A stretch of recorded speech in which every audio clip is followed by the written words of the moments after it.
Thanks very much to all of my friends at Nest and in the UK for inviting me to participate in this wonderful conference today and for our ongoing collaborations, which do go back 15 years.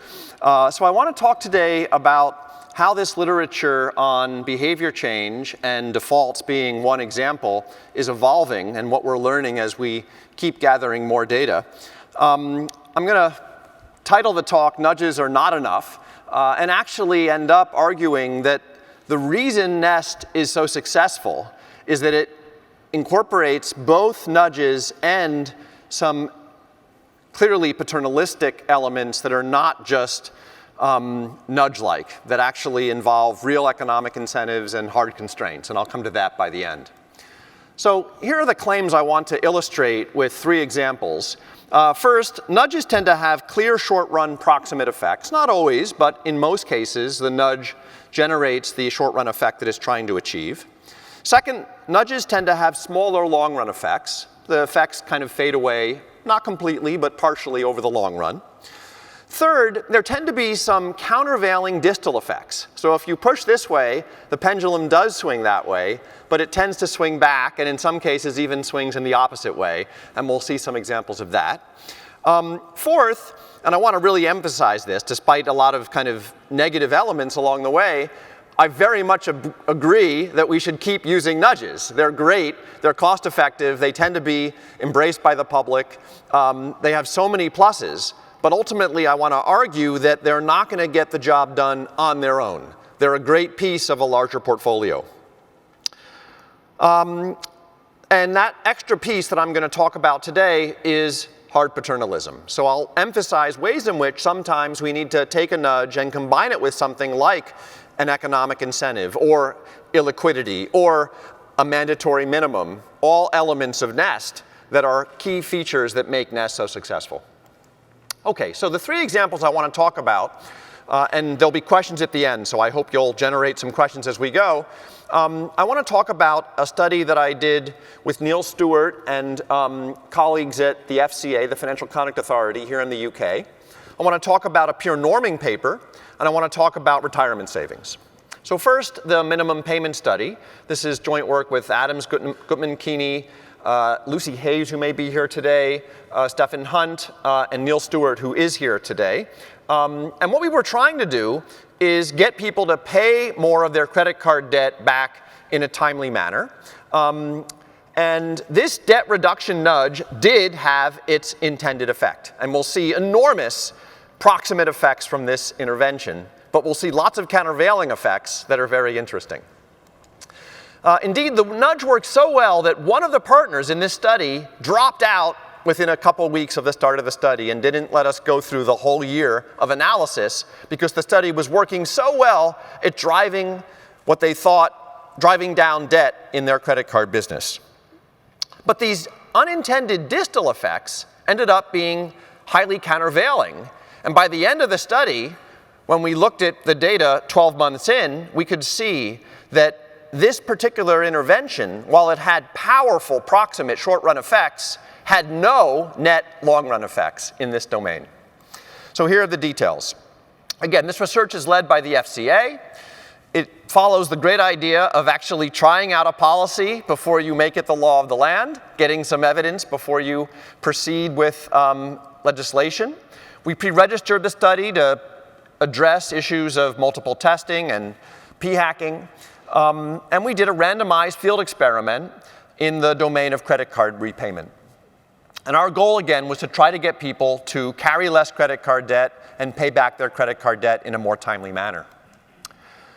Now, the critical element in this study is getting people to not sign up for automatic minimum payments on their monthly credit card. And the minimum payment in this context are the fees you owe in that month, the interest you owe in that month, so that's 1/12 of your annual interest rate, and then 1% of the balance. That's the minimum fee that we're trying to get people to not set up as their automatic payment. So our idea was to shroud the minimum fee when people came to the automatic payment page on this credit card company's web provider environment. So we wanted them to not see the automatic payment as a minimum as the option.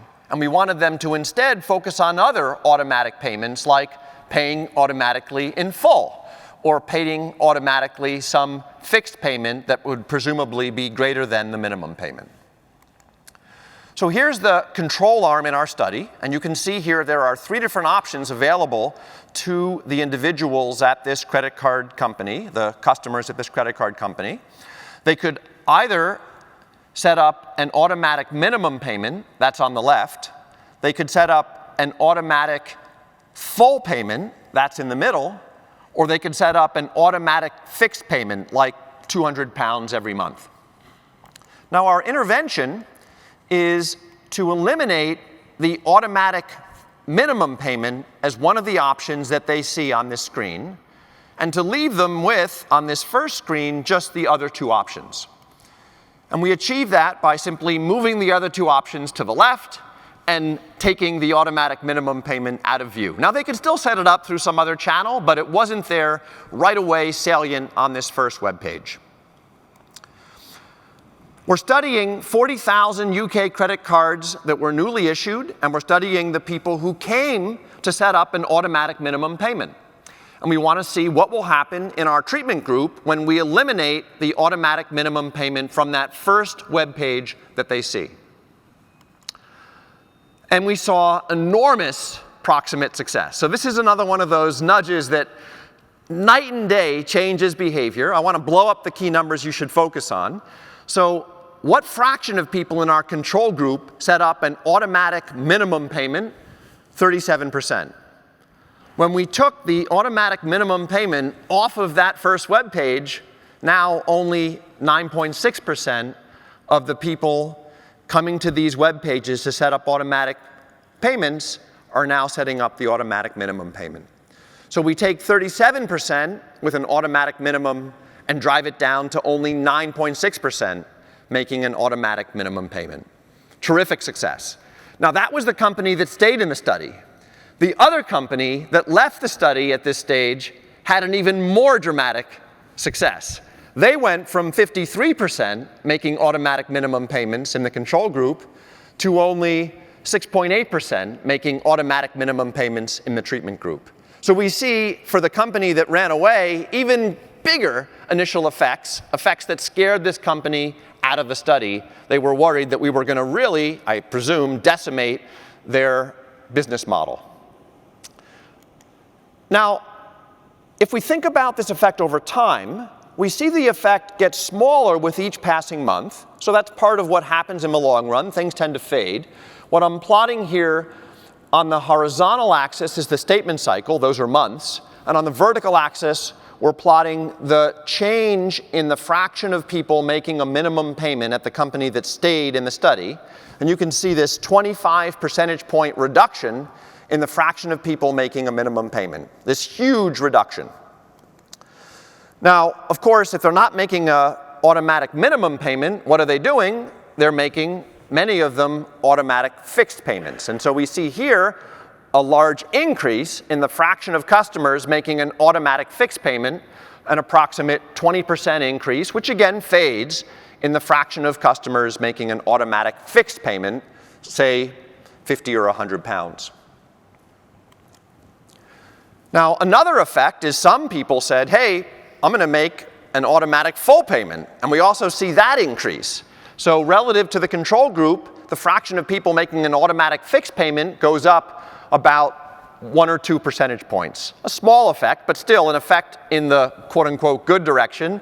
More people paying their bill in full. So these are the this is the increase in the fraction of customers making an automatic full payment as a consequence of this randomized field experiment. So those are all the good pieces of news. Let's now think about some of the ways in which this didn't work as we intended. So less people set up any automatic payment as a consequence of us removing automatic payments from that initial web page. We see about a 5 percentage point decrease in the fraction of customers setting up any automatic payment. And since we think automatic payments are good because they facilitate not facing fees for missing a payment, this is one of those things that we regret and view as a kind of countervailing force. Now, another important mechanism that's at play here is though we got people to stop making automatic minimum payments and we got them to set up a lot of automatic fixed payments, the automatic fixed payments they tended to set up were pretty modest, in the range of 50 to 100 pounds. But if you're carrying a balance of 2,000 pounds and you've got to pay your interest that month and 1% of the balance that month, then setting up an automatic fixed payment of 50 pounds is irrelevant, because that's indeed less than or equal to the the minimum payment that you're due to pay that month anyway. So we got people to set up automatic fixed payments, but they tended to be small, so small that many of the minimum payments that were due anyway in later cycles exceeded the automatic fixed payment that people set up. So our automatic fixed payments ended up not having that much effect because they were just not big enough to actually matter.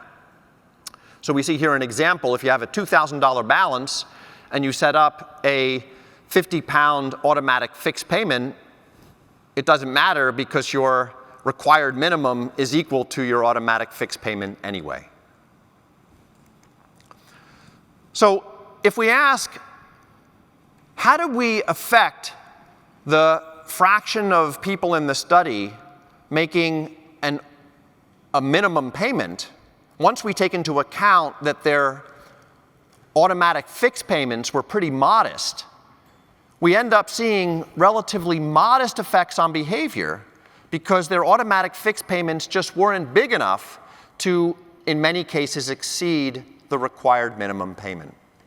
And so if we look here, we see that we're not getting the 25 percentage point reduction in minimum payments that I showed you before. We're only getting about a 7 percentage point reduction in the fraction of minimum payments because so many of those automatic fixed payments were just small in size and did not exceed the required minimum payment. And so, relative to the enormous effects that you saw earlier, once we take into account the modesty of these automatic fixed payments, we're getting pretty modest effects from this intervention. So if we look at what really matters, the amount of debt being carried by these customers, we see that there's actually no change in total debt as a consequence of the intervention that we're studying. In this data, we see that the standard errors are big enough so that we can say nothing about there actually being a reduction in total debt. Moreover, there's yet one more mechanism that I want to highlight before concluding this particular study, this example. It looks like as a consequence of taking the automatic minimum payment off of that initial web page, while we did tend to increase the value of automatic payments, we tended to decrease the value of manual payments, which is the middle bar here. And so when you think about net payments, summing up both the automatic payments on the far left, the manual payments in the middle, and then we get to the total payments on the right, total payments tend to be essentially unchanged by our intervention. So in this particular study, there were 3 countervailing effects that offset that spectacular immediate proximate effect. These 3 distal effects, these 3 offsetting effects, ended up undoing this seeming success. What are they? Well, the intervention reduced the fraction of people who set up auto payments in the first place. The intervention tended to produce a lot of automatic small fixed payments, so small they did not exceed the required minimum. And then finally, people in the control group, people in the treatment group rather, tended to make fewer manual payments. And when you add up all of these effects, you end up getting an intervention that looked successful, but was indeed a wash because of all these distal and subtle long-run offsets. So that's the first example. An instance where we see a nudge not working as intended because the distal effects provide enough offset to completely undo the effect of the nudge. Here's another example, peer norming. We talk a lot about how people are so influenced by their peers, and we thought maybe we could use peer norming to drive up savings. So this is another randomized control trial. What did we do? This is joint work with John Beshears, James Choi, Bridget Madrian, and Katie Milkman. What did we do? We showed people what their peers were doing at a firm where almost everyone was saving in the retirement plan. And we showed this wonderful peer behavior to people who were not saving. And we said, look, your peers are saving, why don't you think about it? And we were able to vary whether people saw their peer information or not, and what kind of peer information they saw, whether they saw 85% of people in their 30s save or 80% of people in their 20s save. So we had all different sources of variation that we were studying. And we thought that by telling people how well their peers were doing, we would see spectacular effects. We ended up seeing absolutely no effects on average. There was a small perverse effect for unionized workers. We probably slightly drove down their savings rate. They were reactive and said, why are you doing this to me? Making me feel bad. And maybe a small positive effect for the non-unionized workforce. But net, really nothing was happening here. And we were able to exploit all these different types of exogenous variation, of random variation, all these different natural experiments, and they all generated the same conclusion that this peer norming nudge was not changing the behavior of savers at this company or of non-savers at this company. Third example, the one that probably is nearest and dearest to all of our hearts here today, retirement savings, especially in the realm of default retirement savings.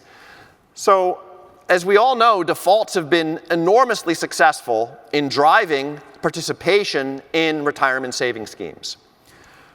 So typically, when you introduce a default into a retirement savings scheme, whether it's in the UK or in the US, you drive participation in the first year of tenure up from about 40% to about 90%. And that's the immediate, proximate, great success that I think drives a lot of pension policy around the world today. The average savings rate, including the people who are not participating, goes up from about 1% to about 2% of people's income. So when I say it goes up, I mean from whatever baseline existed before you introduce auto-enrollment, you get an increase in the savings rate of about 1 or 2 percentage points. So that's the good news. That's the headline that motivated legislation in the US, NEST in the UK, auto-enrollment adopted around the world. Now, the long-run effects are a little murkier.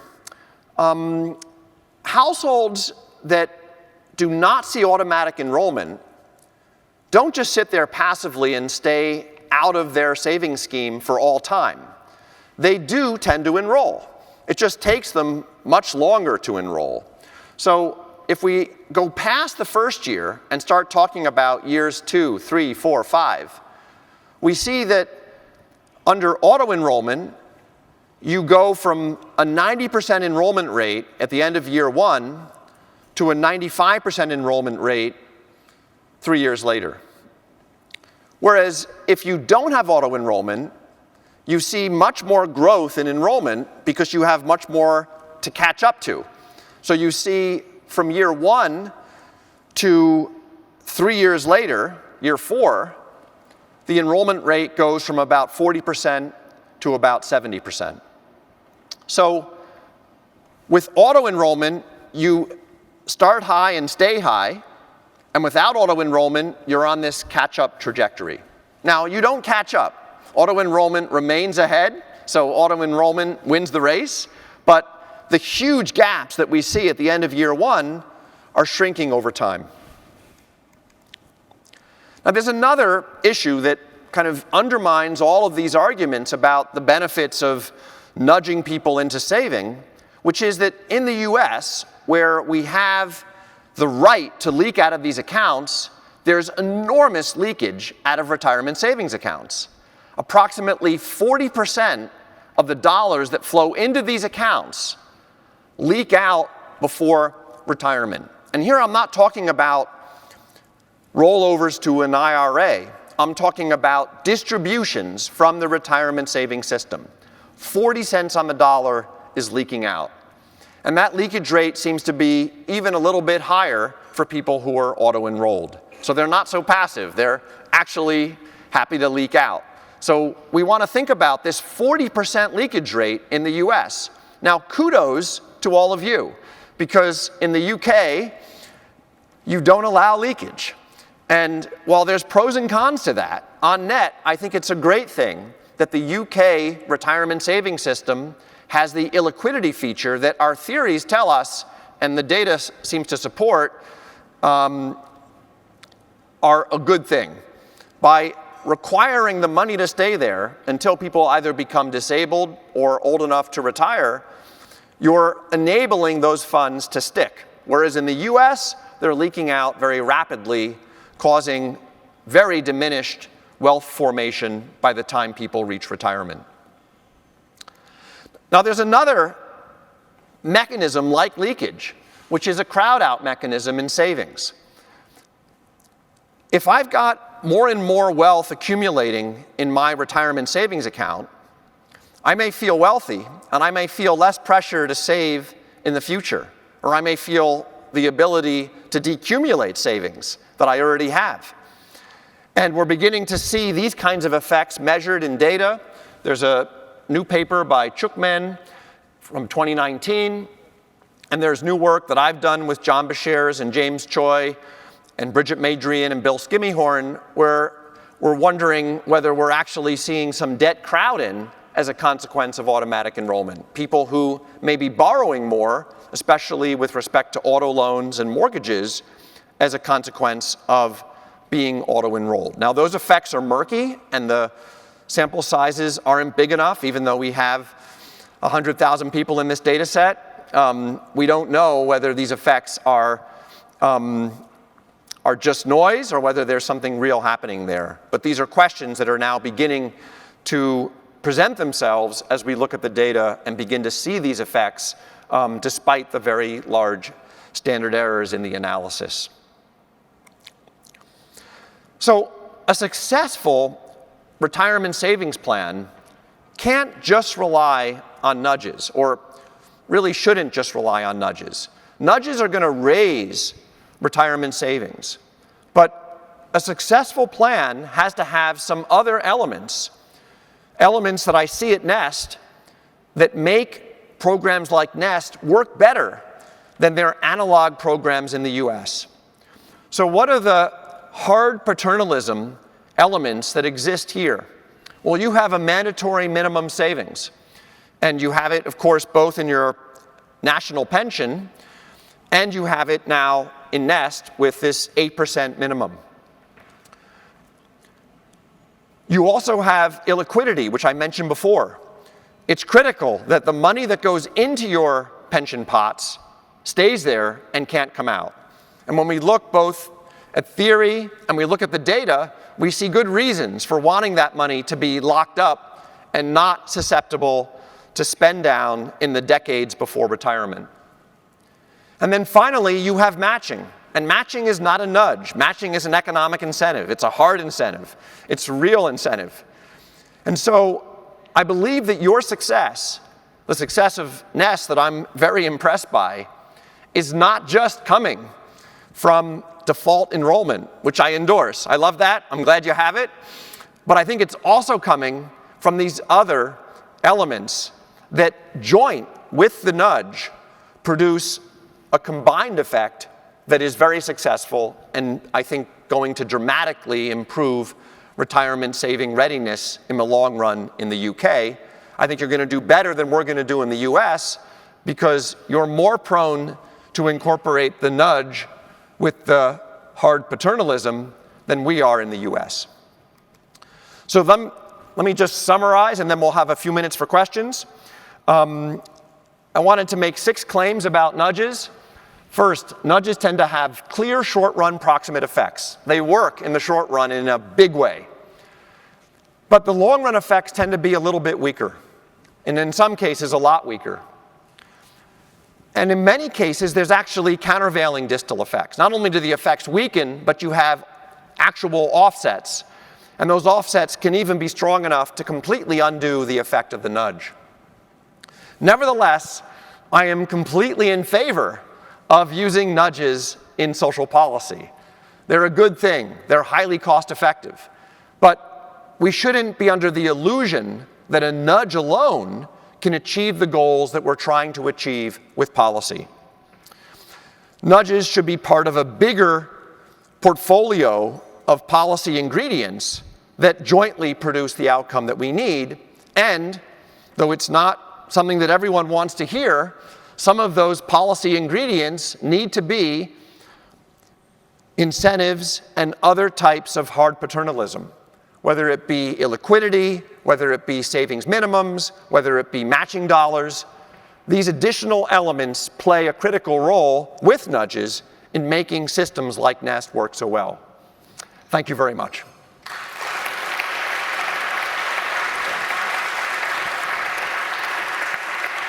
Okay, so we're going to just eat slightly into the lunch break to make sure we have some time for people to ask David some questions. So I'm going to play the very important role of pointing at people for the microphone to go to. So let's throw it straight open to questions in the back here.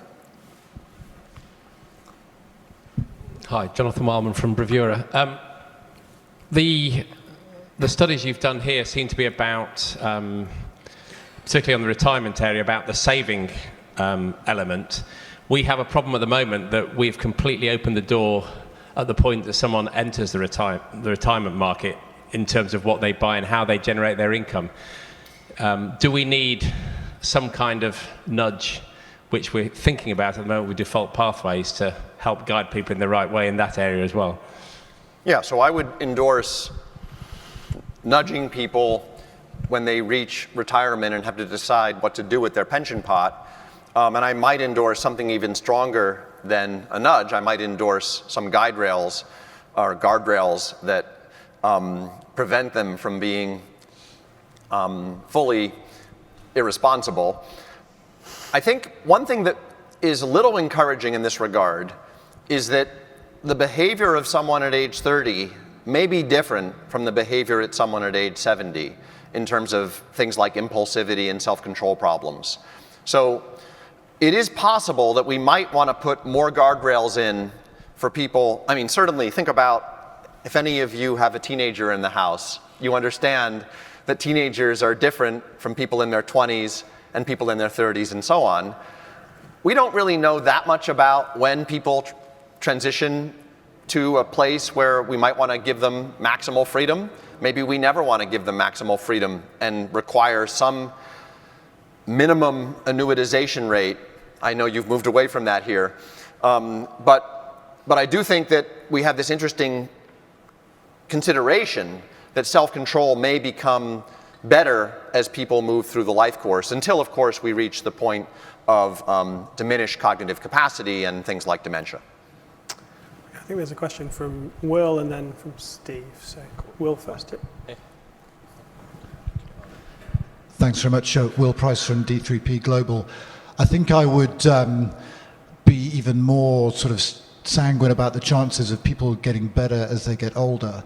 So in Malaysia, is a good example, the Employees Provident Fund, amazing accumulation phase, 23% of income, half employer, half worker, great cultural norms on savings, people get decent balances, but you can take it all out as a lump sum. 2 surveys, 50% of people take it all in 5 years, and 70% of people take it all in 10 years. And it's, for me, the archetypal example, along with the fact that Australia is moving away from, or trying to move away from 100% lump sums, that all the arguments you've gone through are right, and they're right in the accumulation, and why should we expect them to not be right in the decumulation? Yeah. Okay. Steve? Just in the middle here. David, how much do you think defaults are a political accommodation rather than an economic one, in the sense that the UK could have chosen, we were just mentioning the Australian path, which is clearly hard paternalism in terms of universal coverage, mandates, no illusions about matching contributions coming from the employer, right? How much is it really, both for the US but also in the case of the UK, really a political accommodation that people want to believe that they have freedom when in fact they're being mandated? Yeah, I completely agree.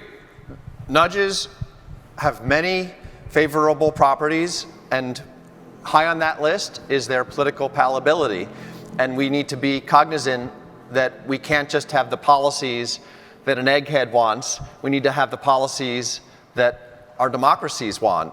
And nudges are far more popular than paternalistic policies.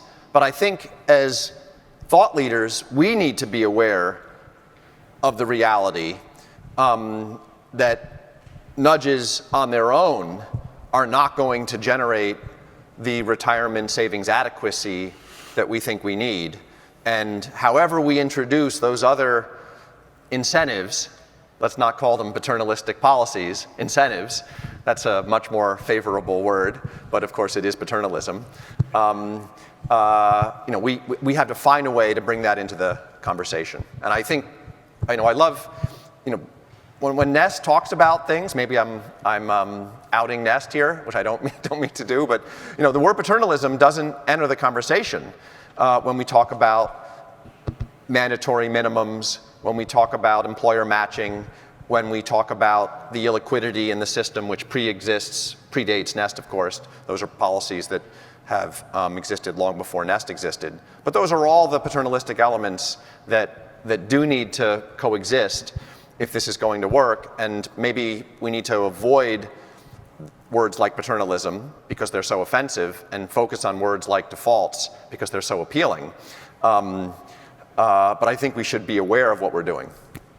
Okay, so I think Heather and then Ida, and I think that probably will be all we have time for, I'm afraid. But Thanks. Heather Kappis from the LSE. I guess this follows up on what you just said, but like you, I'm generally a fan of nudges, but some of the research that I've seen lately says one other unintended consequence is that voters and maybe policymakers who have a choice between a nudge and a more paternalistic solution, like with carbon offsets, for instance, will prefer the nudge, and that crowds out their support for doing something that will be more difficult, less palatable, but maybe more powerful. What else can we do when we communicate how nudges work but also aren't enough? Well, I think we just need to turn a corner in the international conversation, because there's this vague impression out there that nudges are all powerful and that anything that we need to do can be done with a nudge. And I would be amazed if we could address the problem of climate change with nudges. And as an economist, I'll say another dirty word, carbon tax, a word that almost nobody in the world likes except economists. But I do think that we're going to need policies that are either equivalent to a carbon tax or indeed a carbon tax to address things like climate change, rather than all of the wonderful nudges that get people to reduce their carbon production by 1%. Those nudges work, they're cost effective, they do change carbon output, but the effects are too small for us to rely on them as the solution, and we need to communicate that to the world before we end up with this, I think, incorrect impression that nudges can do it on their own. Okay, so we're going to take one last question from Ida. Yeah, I think we're following on the same line here. I do wonder if the right frame is what is smart pension policy design, because I think a lot of this isn't just Nest. It's at the country level, potentially more and more at an international level. We have to be able to set the goal. What is it that society needs? What is it that people in society need to thrive, for the democracy to thrive, things like that. So this shift from where can we get with nudges to where do we get with smart policy design, or even just saying what the goal is and then having the conversation about what level of innovation, market innovation, can get us there, and what level of policy parameter has to set what's acceptable. I don't know how we all get there, but I feel like part of the Crowdout conversation you're having is that we're actually afraid of naming the things that we need to achieve, and then be able to then assess how much of that can be useful nudges and how much of that needs to be leadership around policy. I'll leave it at that. Thank you very much. Okay, well, everyone, thank you, David.